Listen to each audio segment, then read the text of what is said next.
Voltamos com Central 98 e hoje Paulo Leite abriu o programa falando das questões de trânsito, né? Ele manifestou com a gente essa preocupação aí sobre acidentes nas estradas, sobre o comportamento do motorista, estradas mais cheias. E, gente, desde a última semana o movimento nas estradas mineiras tem aumentado e aumentou consideravelmente. E junto com esse trânsito intenso, acidentes graves infelizmente aconteceram. E a gente vai conversar agora com o inspetor Aristide Júnior, que é porta-voz da Polícia Rodoviária Federal, para entender este cenário nas rodovias federais. Bom dia para você, Júnior. Bom dia. Prazer falar com você aqui no Central 98 mais uma vez.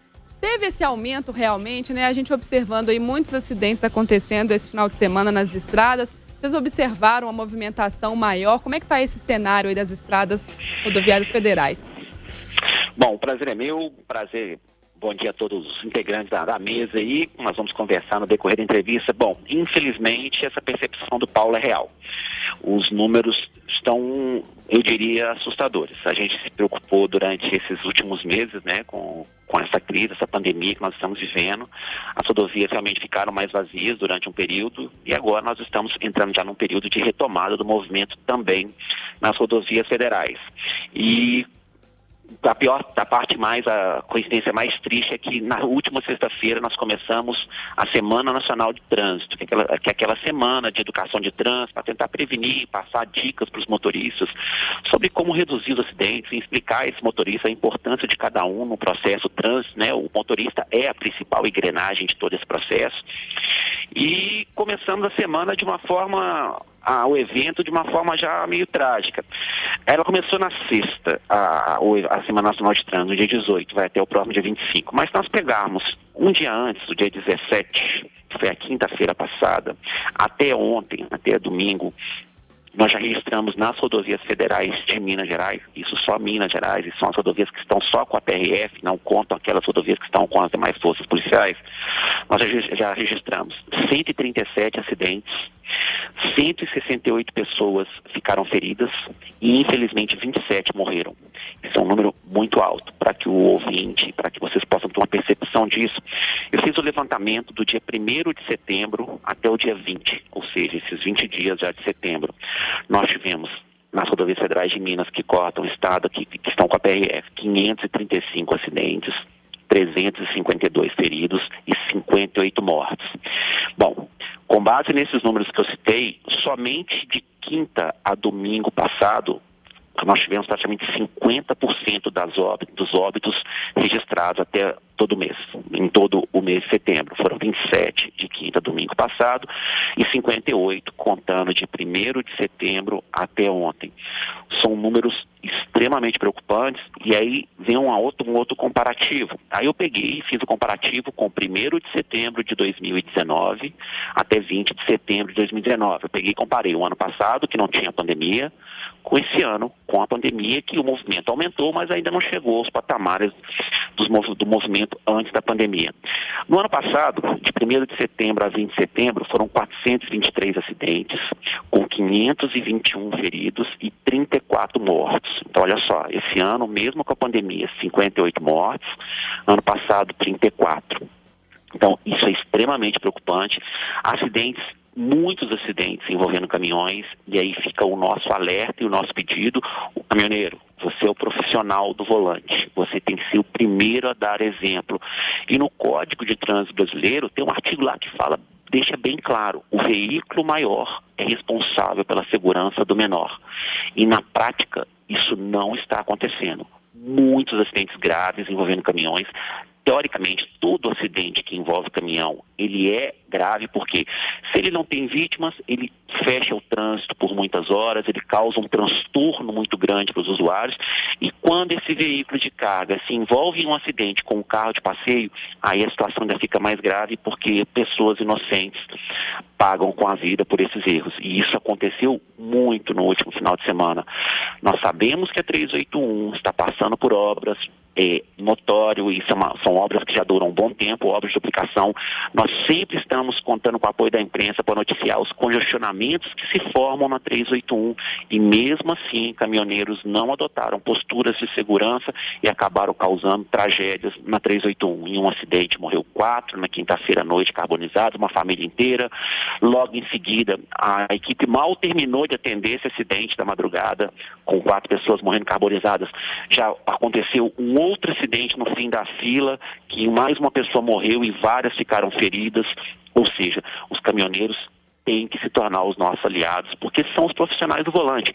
Lógico que a responsabilidade tem que partir de todos os motoristas, claro, mas quem está a maior parte do tempo transitando nas rodovias, quem trabalha nas rodovias são os caminhoneiros, que foram nossos grandes companheiros durante a pandemia, mas agora está na hora deles entenderem que o movimento voltou, que as estradas estão mais cheias e que eles vão ter que adotar uma postura mais defensiva para que a gente possa tentar minimizar essa situação trágica que já começou aqui no mês de setembro.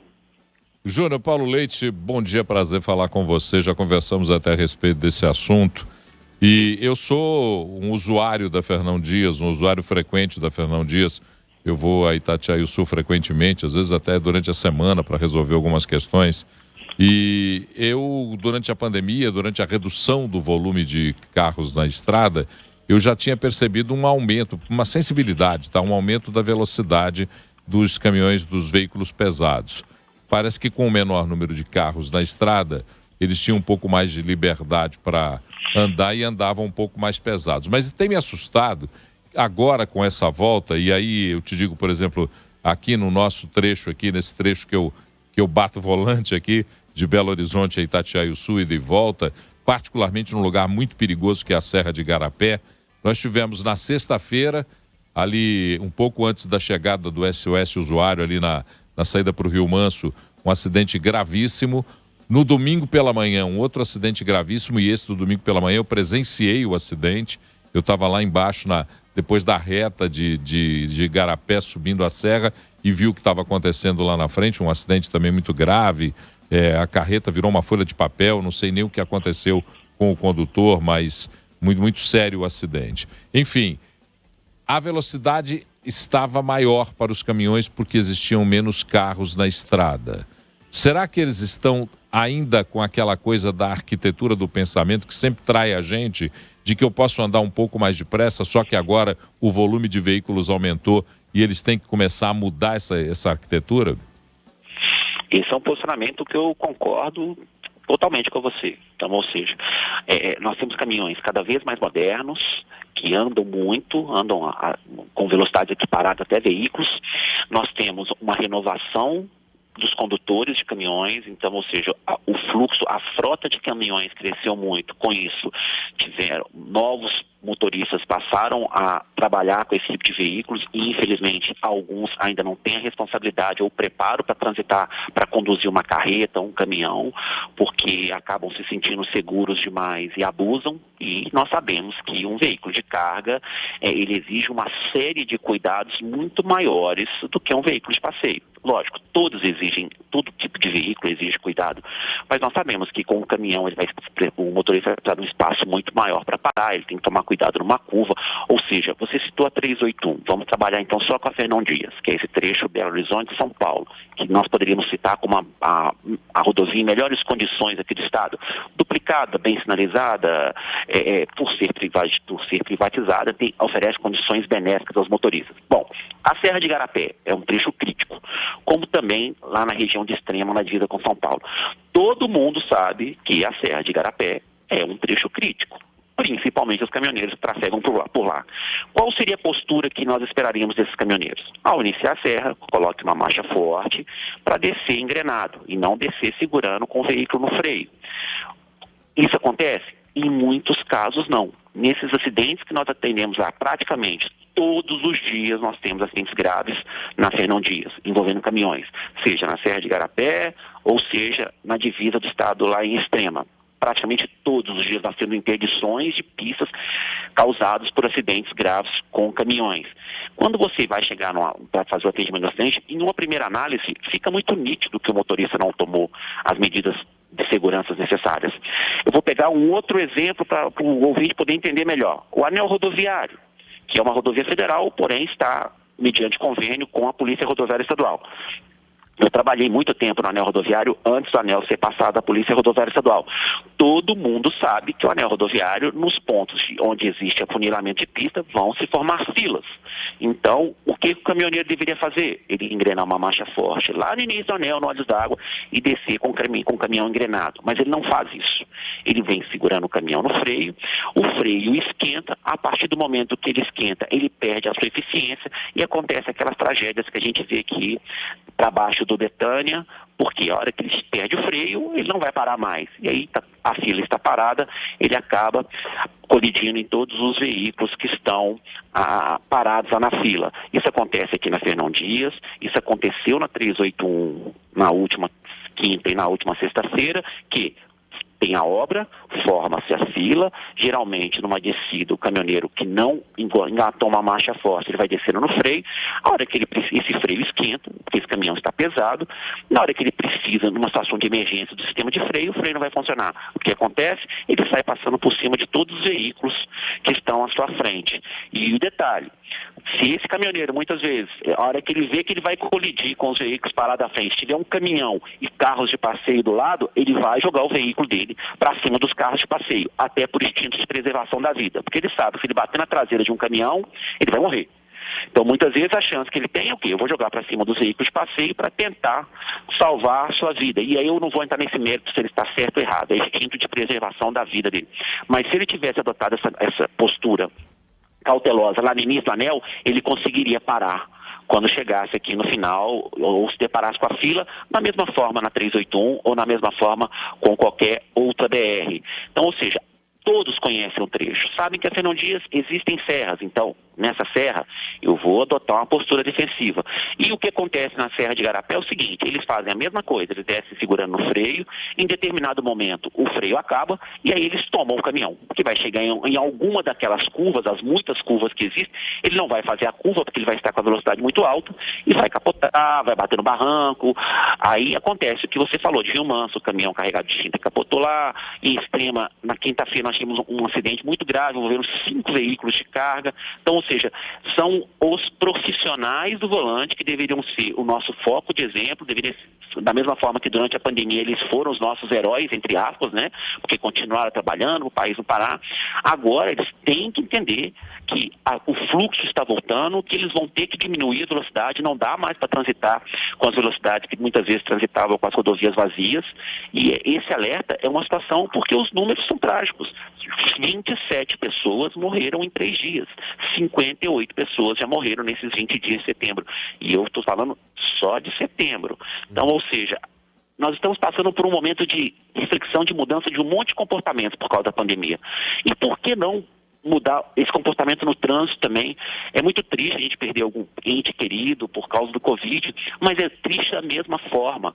Nós perdemos uma família, ou uma família inteira, como foi carbonizada na última quinta-feira, 4 pessoas, um bebezinho de 9 meses, em um acidente que poderia ter sido evitado se o motorista tivesse, se o caminhoneiro tivesse adotado essa postura de tomar cuidado, pensar que logo depois daquela curva pode ter uma fila, pode ter alguma situação que eu vou precisar parar em situação de emergência.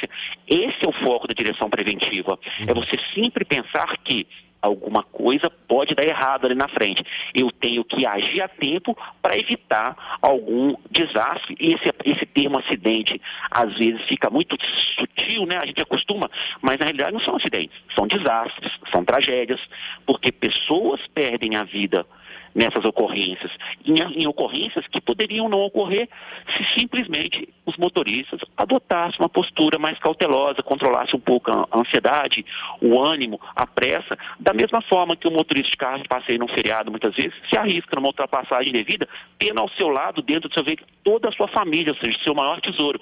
E as pessoas se esquecem disso em muitos momentos nas rodovias. Ô Júnior, bom dia, é o João Henrique do Vale. Ontem a gente teve mais uma tragédia aqui em Minas Gerais, na BR-365. 12 pessoas morreram, né, em um acidente. O que a gente pode falar desse acidente? Já tem alguma informação da dinâmica do que aconteceu? Bom dia, João. Essa foi uma das muitas que aconteceram, né? Mas realmente 12 pessoas de uma única vez é traumatizante, né? Por mais que eu esteja com 26 anos de polícia, por mais que a gente tem que se acostumar, entre aspas, porque nunca nos acostumamos. A hora que eu recebi a mensagem, eu estava até em viagem com meu pai, a hora que eu recebi a mensagem, até para aquela região de lá, de 12 mortes, o impacto é muito grande. E tanto que eu iria fazer uma nota hoje no nosso Twitter, um áudio, para pedir essa colaboração dos motoristas.